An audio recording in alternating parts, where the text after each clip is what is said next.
Guys, আমি দীপা চক্রবর্তী এবং আমার হাজবেন্ড সংকেত। পেছনে আমাদের মেয়ে এবং পেছনে আমাদের মেয়েকে দেখতে পাচ্ছেন, বর্ণনা। আমরা তিনজন। এখন বাজে প্রায় রাত 3:30। আমরা আমাদের গন্তব্যস্থল একদম 3:30। আমরা আমাদের গন্তব্যস্থল, যেটা আমাদের উত্তর ভারত, সেই ট্যুরের জন্য রওনা দিচ্ছি। আমাদের আপাতত ডেস্টিনেশন হচ্ছে মোহানিয়া। দেখা যাক আমরা কতটা যেতে পারি। পথে যেতে কথা হবে এবং আপনাদের শুভেচ্ছা থাকলে অবশ্যই আমরা এই ডেস্টিনেশনটা পৌঁছাতে পারবো। তাই জন্য গুড মর্নিং সকলকে, এবং আমাদের যাত্রা যাতে শুভ হোক এই কামনা করব। হ্যালো গাইস, এখন 3:57 বাজে। এখন আমরা হরিশ মুখার্জি রোডে বলবন্ত সিং বলে একটা ধাবা আছে, সেখানে চা খাওয়ার জন্য দাঁড়িয়েছি। আমরা বাড়ি থেকে চা কিছু খেয়ে বেরোইনি, তাই ঘুমটা কাটানোর জন্য চাটা খুব জরুরি হয়ে পড়েছে। তাই জন্য আমরা এখন চা খাবো।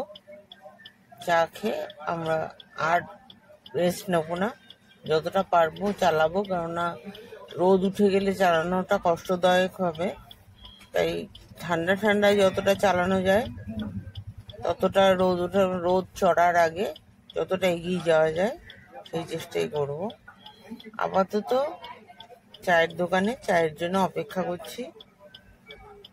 বেশি দূর আসিনি। হরিশ মুখার্জি রোডে পিজির সামনে যে চায়ের দোকান, বলবন্ত সিং এর চায়ের দোকান, ফেমাস আমাদের কলকাতার, সেখানে আমরা এখন চা খাওয়ার জন্য দাঁড়িয়েছি। হ্যালো বন্ধুরা, যারা আমাদের সঙ্গে রয়েছেন তাদের বলছি যে 4টের আগে 3:30 সময় বেরিয়েও কোনো কাজে এলো না, কেননা সাঁতরাগাছিতে জ্যাম না পেলেও ডানকুনি টোল প্লাজার আগে প্রায় 1 কিলোমিটার আগে থেকে জ্যাম, প্রচন্ড জ্যামে আটকে পড়েছি। বন্ধুদের জ্যামটা একটু দেখিয়ে দাও। এই যে জ্যামটা আপনারা দেখুন, যতদূর তাকানো যায় ততদূর গাড়ির মেলা, এবং সাধারণত এখানে জ্যাম হয় না, আজকে হয়েছে, কি করা যাবে।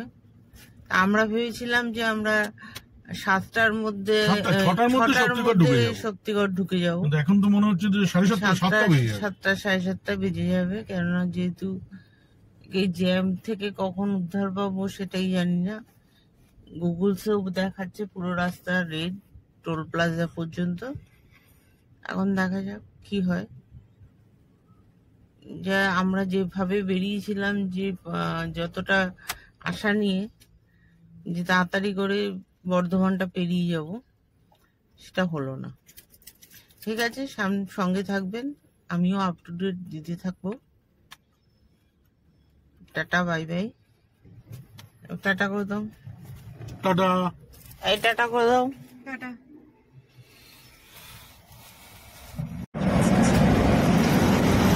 হ্যালো বন্ধুগণ, ল্যাংচার খাওয়ার লোভে আমরা সার্ভিস রোড দিয়ে প্রায় 2 কিলোমিটার মতন গাড়ি চালিয়ে গেছি, কিন্তু কোনো দোকানই পছন্দ হলো না শেষ পর্যন্ত, এবং সেই জন্য আমাদের দাঁড়ানো হলো না। তাই এখন আমরা কোনো একটা খাবার উদ্দেশ্যে রওনা দিয়েছি, যেখানে চা পাওয়া যাবে এবং আমাদের একটুখানি রেস্টও হবে। দেখা যাক, ফেরার সময় যদি কপালে থাকে তাহলে ফেরার সময় বাড়ির জন্য ল্যাংচা নিয়ে যেতে পারবো। কিন্তু তোমার এবারে এই যাত্রায় হলো না। সামনে রাস্তাটা দেখুন, আমার হাজবেন্ড গাড়ি চালাচ্ছে নিষ্ঠা সহকারে, আমার মেয়ে নিষ্ঠা সহকারে বসে রয়েছে। আমার ওপর দায়িত্ব পড়েছে এই ভিডিওগুলো করার। আবার দেখা হবে কোনোখানে যদি আমরা রেস্ট নিই বা কোনোখানে চায়ের জন্য আমরা দাঁড়াই, তখন আবার আপনাদের সঙ্গে কথা বলবো। বন্ধুগণ, অবশেষে আমরা পানাগড়ের কাছে এসে একটা চায়ের দোকান পেয়েছি। এই দেখুন, দাদা চা খাচ্ছে, গল্প করছে বসে। আমরা একটু হাত পা ছড়িয়ে নিলাম। মেয়ে দুটো কেক খেলো, সকাল থেকেও না খাওয়া। আর মোটামুটি আমরা এখন যা আমাদের দেখাচ্ছে, হয়তো মোহানিয়া পর্যন্ত আমরা পুরো পৌঁছতে পারবো না, কারণ আমাদের ওই ডানকুনির ওখানে 2 ঘন্টা জ্যামে আমরা আটকে ছিলাম। মোহানিয়া এখান থেকে 12 ঘন্টা দেখাচ্ছে, কিন্তু আমরা ঠিক করেছি যে আমরা 6টা কি 6:30টার পর গাড়ি চালাবো না। সেখানে যেখানে আমরা 6:30টায় যেখানে পৌঁছবো, সেখানেই কোনো হোটেলে আমরা রাতটা স্টে করে নেব। যাই হোক, এই হচ্ছে আমাদের এখনো পর্যন্ত আমাদের ট্যুরটা মোটামুটি ঠিকই আছে। এখন 2 ঘন্টা জ্যামে আটকেছিলাম, এগুলো তো পার্টস অফ মানে যাত্রার একটা অংশই বলতে পারেন। যে তোমার কখনো কোনো জায়গায় ভালো স্পিড তোলা যাবে, কখনো কোনো জায়গায় ভালো স্পিড তোলা যাবে না, এইসব দেখে আমরা হিসাব করে নিয়েছিলাম। যাকে এখন আমরা যাচ্ছি। এখন আমরা আর বেশিক্ষণ কোথাও দাঁড়াবো না, পুরোটাই আমরা এখন গাড়ি চালাবো। আপনারা সবাই আমাদের সঙ্গে আছেন, শুনে ভালো লাগছে। এবার দেখুন, আমি ভিডিওটা করতে যাচ্ছি। রাস্তাটা দেখুন, কি সুন্দর রাস্তা। এবং আমরা বাংলা ছেড়ে ঝাড়খণ্ডে প্রবেশ করছি। নিচ দিয়ে বয়ে চলেছে বরাকন নদী। এই ব্রিজটাই হচ্ছে বাউন্ডারি। আমরা ঝাড়খণ্ডে প্রবেশ করছি। কি ঠিক তো? একদম।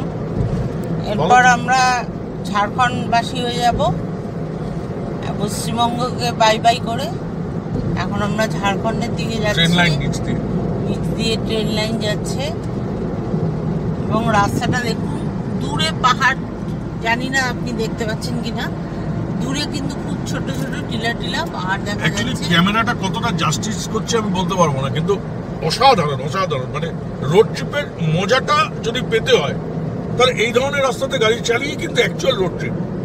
অসাধারণ সামনের দৃশ্য আমরা আগেও দেখাবো। দানমাত পেরোনোর পর আরো সুন্দর রাস্তা আছে। আপাতত এইটুকু, আবার দেখা হবে। আপনাদের সঙ্গে থাকবেন, আমি ভিডিও ছাড়তে থাকবো যখন সুযোগ পাবো। সবসময় তো তোলা যায় না ফটো, ঠিক আছে? আর ঝাড়খণ্ডে পৌঁছে আমরা ঠিক করেছি আমরা লাঞ্চ এবং ব্রেকফাস্ট দুটোই একসাথে করে নেবো ঝাড়খণ্ডের কোনো একটা ধাবায় দাঁড়িয়ে, এবং একটু ফ্রেশ হয়ে নেবো, গাড়িটাকে একটু রেস্ট দেবো, নিজেরাও একটু হাত পা টান টান করবো। অতএব ঝাড়খণ্ডে এসে একটা ভালো জায়গা দেখে যখন আমরা দাঁড়াবো, আবার আমি ভিডিও এবং আপনাদের সাথে কথা বলবো।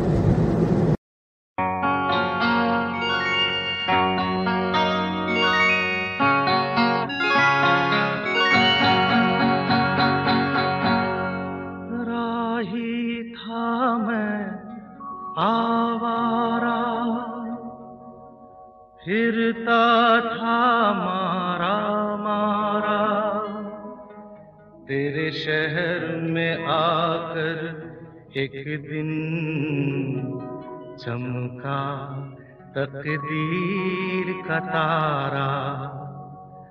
राही था मैं आवारा, फिरता था मारा मारा तेरे शहर में आकर एक दिन चमका तकदीर का तारा।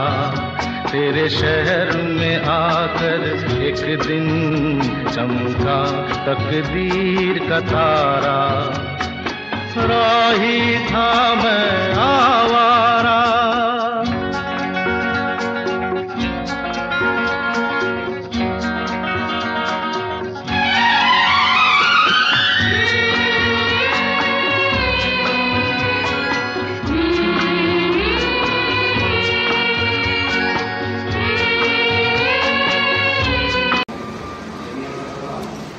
আমরা এখন দুপুরবেলায় ধানবাদ ক্রস করে তোপচাচির আগে একটি ছোট্ট রাস্তার ধারের ধাবা হাইওয়েতে লাঞ্চ সেরে নেওয়ার জন্য আমরা বসেছি। এই যে দিয়ার মা,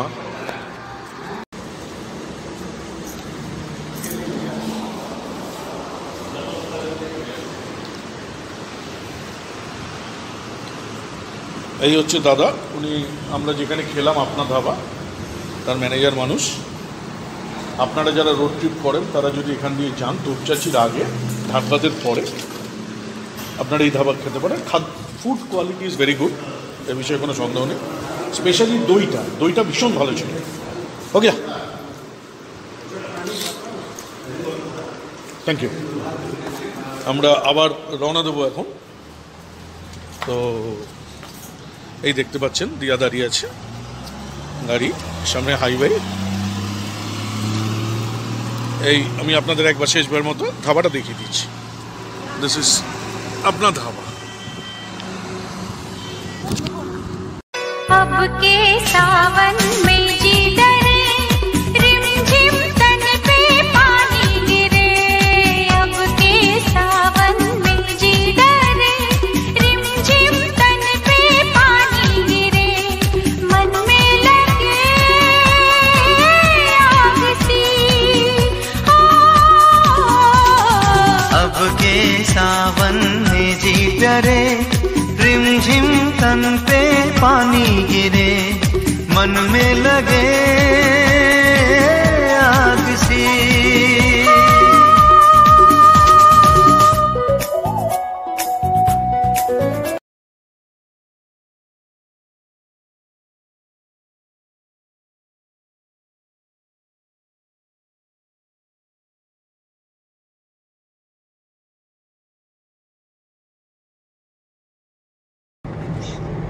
ভিডিও করছো তো? আমরা এগিয়ে চলেছি ডেহেরিয়ন সোনের দিকে। আর পরন্ত বেলায় সূর্যাস্তটা মানে সত্যি মার্ভেলাস।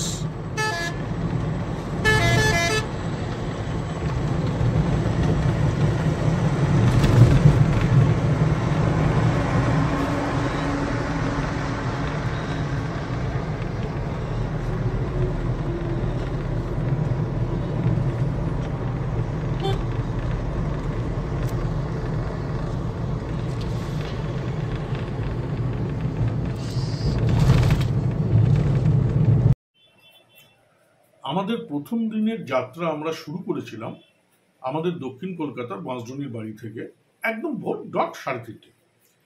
আমরা কিন্তু অ্যাভারেজ স্পিড গাড়ি আমার ছিল মোটামুটি ধরুন ওই 50-60 অ্যারাউন্ড 60 ধরে রাখো।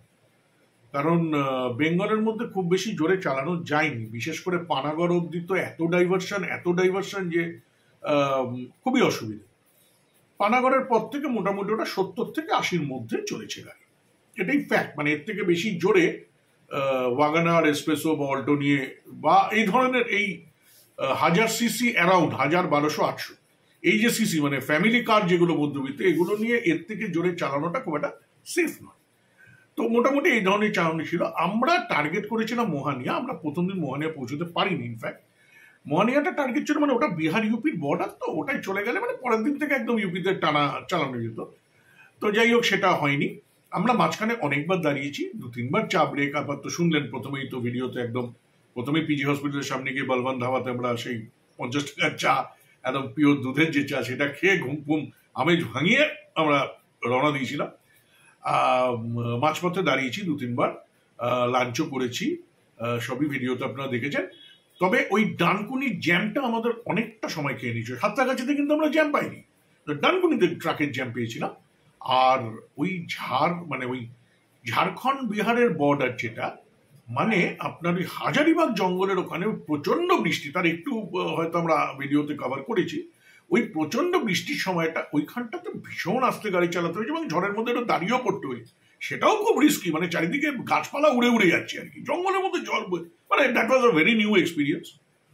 ভিডিও করার মতো তখন পরিস্থিতি ছিল না, তখন গাড়ি বাঁচাবো না নিজেদের প্রাণ বাঁচাবো সেরকম একটা সিচুয়েশন। তারপর হ্যাজার্ড লাইট জ্বালিয়ে 4টে ইন্ডিকেটার জ্বালিয়ে আস্তে আস্তে করে আমরা বেরোলাম। তো একটু এগোনোর পর ডেহেরিয়ন সোনার ওখানে তো দেখলেন একদম শুকনো, বৃষ্টি নেই। বৃষ্টিটা ওই জায়গাতেই হয়েছিল, লোকালাইজ যেরকম হয় এখন এই ওয়েদারটাতে, এই গ্রীষ্মকালের সময় যেটা হয়। তো সেই কারণে আমরা মোহানি অব্দি পৌঁছতে পারিনি। তো সূর্য ডুবে যাওয়ার পর গুটগুটি অন্ধকার বিহারের হাইওয়ে, বুঝতেই পারছেন। তো সেই কারণে আমরা যেটা করেছিলাম সেটা হচ্ছে আমরা স্টে করেছি Sasaram. That is also very good tourist spot. তো সাসারামের একটি হোটেলটার নামও আমি আপনাদের বলে দিচ্ছি, mountain view resort. Very dissent, very good hotel, মানে সাসারাম অঞ্চলের মধ্যে ওটাই বেস্ট হোটেল।